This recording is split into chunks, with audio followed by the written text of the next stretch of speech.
ആലപ്പുഴയിലെ അരുംകൊലയിലേക്ക് തന്നെയാണ് വിജയലക്ഷ്മിയുടെ മൃതദേഹം അല്പസമയം മുൻപ് അന്വേഷണ സംഘം നടത്തിയ പരിശോധനയിൽ കണ്ടെത്തിയിട്ടുണ്ട്. പ്രതി ജയചന്ദ്രന്റെ വീടിന് സമീപത്തെ പറമ്പിൽ നടത്തിയ പരിശോധനയിലാണ്, മണ്ണ് മാറ്റി നടത്തിയ പരിശോധനയിലാണ് വിജയലക്ഷ്മിയുടെ മൃതദേഹം കണ്ടെത്തിയത്.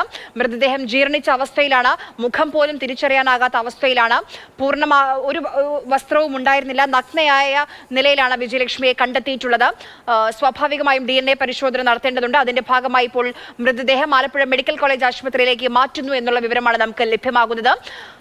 രഘുനാഥ് നാരായണൻ വിവരങ്ങളുമായി നമുക്കൊപ്പം ചേരുന്നുണ്ട്. രഘു, ഈ പറയുന്ന കരൂരിൽ നിന്ന് ആലപ്പുഴ മെഡിക്കൽ കോളേജിലേക്ക് എത്ര ദൂരമുണ്ട്? മൃതദേഹം കൊണ്ടുപോയ അവിടെ നിന്ന് മൃതദേഹം കൊണ്ടുപോയിട്ടില്ല. കാരണം മൃതദേഹം പുറത്തെടുത്ത് മറ്റ് നടപടിക്രമങ്ങൾ പൂർത്തിയാക്കേണ്ടതുണ്ട്. ആദ്യം തന്നെ ഇതിന്റെ ഫോട്ടോഗ്രാഫുകൾ എടുക്കണം. ഇതിനുശേഷം റവന്യൂ ഉദ്യോഗസ്ഥരുടെ സാന്നിധ്യത്തിൽ മഹസർ മറ്റും തയ്യാറാക്കി ഇത് ചെയ്യേണ്ടതുണ്ട്. റവന്യൂ ഉദ്യോഗസ്ഥരുടെ നടപടിക്രമങ്ങളുണ്ട്. ഇതിനുശേഷമായിരിക്കും മൃതദേഹം പോസ്റ്റ്മോർട്ടത്തിനായി ആലപ്പുഴ മെഡിക്കൽ കോളേജിലേക്ക് കൊണ്ടുപോകുക. അതിനു മുമ്പ് ഒരുപക്ഷെ ഇവിടെ വെച്ച് തന്നെ വിജയലക്ഷ്മിയുടെ ബന്ധുക്കൾ ആരെങ്കിലും എത്തിയാൽ ഇത് വിജയലക്ഷ്മിയുടെ മൃതദേഹമാണ് എന്ന് ഉറപ്പിക്കേണ്ടതുണ്ട്. പക്ഷെ ഉറപ്പിക്കാൻ പറ്റുന്നൊരു മുഖം അവർക്ക് വികൃതമായിരിക്കുന്നു എന്നാണ് മൃതദേഹം പുറത്തെടുത്ത ആളുകൾ പറയുന്നത്. മുഖമില്ല എന്ന് മാത്രവുമല്ല, തൊലി ഇളകി തുടങ്ങിയിരുന്നു, ശരീരത്തിലെ തൊലി ഇളകി തുടങ്ങിയിട്ടുണ്ട്. ശരീരത്തിൽ വസ്ത്രങ്ങളൊന്നുമില്ല. വസ്ത്രങ്ങൾ ഉണ്ടെങ്കിൽ തന്നെ നമുക്ക് ഒരാളുടെ വസ്ത്രം നമുക്ക് തിരിച്ചറിയാൻ പറ്റുന്നതാണ്, പ്രത്യേകിച്ച് ബന്ധുക്കൾക്ക്. അങ്ങനെ വസ്ത്രങ്ങളും ഇല്ല. അതുകൊണ്ട് തന്നെ ഇത് തിരിച്ചറിയുക എന്നുള്ളത് ഏറെ ശ്രമകരമായ ജോലിയാണ്. പക്ഷേ ബന്ധുക്കളായതുകൊണ്ട് തന്നെ അവരുടെ ഏതെങ്കിലും രീതിയിലുള്ള മാർഗുകളോ അല്ലെങ്കിൽ മറ്റെന്തെങ്കിലും ശരീരത്തിന്റെ പ്രത്യേകതകളോ കൊണ്ടൊക്കെ ശരീരത്തിന്റെ ആകൃതിയൊക്കെ കൊണ്ട് തന്നെ തിരിച്ചറിയാം. അല്ലെങ്കിൽ തിരിച്ചറിഞ്ഞില്ലെങ്കിൽ തന്നെ, അല്ലെങ്കിൽ തിരിച്ചറിഞ്ഞാൽ തന്നെയും DNA പരിശോധന നടത്തി ഇത് വിജയലക്ഷ്മിയുടെ മൃതദേഹമാണെന്ന് തന്നെ ഉറപ്പിക്കും. കാരണം അതിന് കുറച്ചധികം സമയമെടുക്കും. മുമ്പ് തന്നെ മൃതദേഹം പോസ്റ്റ്മോർട്ടത്തിനായി മെഡിക്കൽ കോളേജ് ആശുപത്രിയിലേക്ക് കൊണ്ടുപോകും. എന്തായാലും SP അടക്കമുള്ള ഉന്നത ഉദ്യോഗസ്ഥർ അല്പം മുമ്പ് സ്ഥലത്തെത്തിയിരുന്നു. വിവിധ വകുപ്പുകളിലെ ഉദ്യോഗസ്ഥരുണ്ട്, അവരെല്ലാവരും സ്ഥലത്തുണ്ട്. വളരെ വേഗതയിൽ തന്നെ, ഏകദേശം 1 മണിക്കൂർ കൊണ്ട് തന്നെ മൃതദേഹം പൂർണ്ണ അർത്ഥത്തിൽ തന്നെ പുറത്തെടുത്തു. ഇനിയും മറ്റ് നടപടിക്രമങ്ങളാണ് തുടർന്നുകൊണ്ടിരിക്കുന്നത്. ഇയാളുടെ പ്രതിയുടെ വീടിന്റെ തൊട്ടടുത്ത് തന്നെയാണ് മൃതദേഹം കുഴിച്ചിട്ടിട്ടുള്ളത്.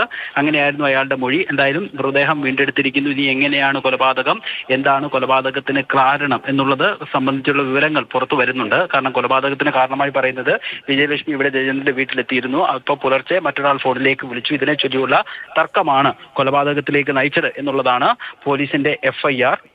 അതോ മറ്റേതെങ്കിലും രീതിയിലുള്ള കാരണമുണ്ടോ? ആര്യ മുൻപ് പറഞ്ഞതുപോലെ തന്നെ ഈ സ്വർണ്ണാഭരണങ്ങൾ അപഹരിക്കലാണോ ലക്ഷ്യം? എന്തായാലും അങ്ങനെയുള്ളൊരു സാധ്യത പോലീസ് കാണുന്നില്ല. കാരണം ഈ ജയചന്ദ്രനെ കുറിച്ച് ആർക്കും അങ്ങനെ ഒരു മോശം അഭിപ്രായമില്ല. എന്ന് മാത്രമല്ല, മുൻപ് ഈ കുടുംബ പ്രശ്നങ്ങൾ ഉണ്ടായപ്പോൾ പോലീസ് സ്റ്റേഷനിലേക്ക് വിളിച്ചപ്പോൾ വിജയലക്ഷ്മി വളരെ കാര്യമായി പൈസ തരുന്നു, മാത്രമല്ല വലിയ മീനൊക്കെ കിട്ടുമ്പോൾ കൊണ്ടുതരുന്നു. അത്തരത്തിൽ വളരെ സ്നേഹത്തോടു കൂടി പെരുമാറിയ ഒരാളാണ് എന്നുള്ളതാണ് ജയചന്ദ്രന്റെ ഭാര്യ തന്നെ നമ്മളോട് അല്പസമയം മുമ്പ് പറഞ്ഞത്. അതുകൊണ്ട് തന്നെ ഒരു പക്ഷേ ഈ ഒരു വിജയലക്ഷ്മിയെ മറ്റാരെങ്കിലും വിളിച്ചതിലുള്ള പ്രകോപനം, പെട്ടെന്നുണ്ടായ പ്രകോപനമാകാം കൊലപാതകത്തിലേക്ക് നയിച്ചത് എന്നുള്ളതാണ് പോലീസിന്റെ അനുമാനം. പ്രതി അത്തരത്തിലാണ് പോലീസിന് മൊഴി നൽകിയിരിക്കുന്നത്. പോലീസിന്റെ മൊഴിയുടെ അടിസ്ഥാനത്തിൽ മാത്രം ഒരു കേസും കോടതിയിൽ തെളിയിക്കപ്പെടുത്തില്ല.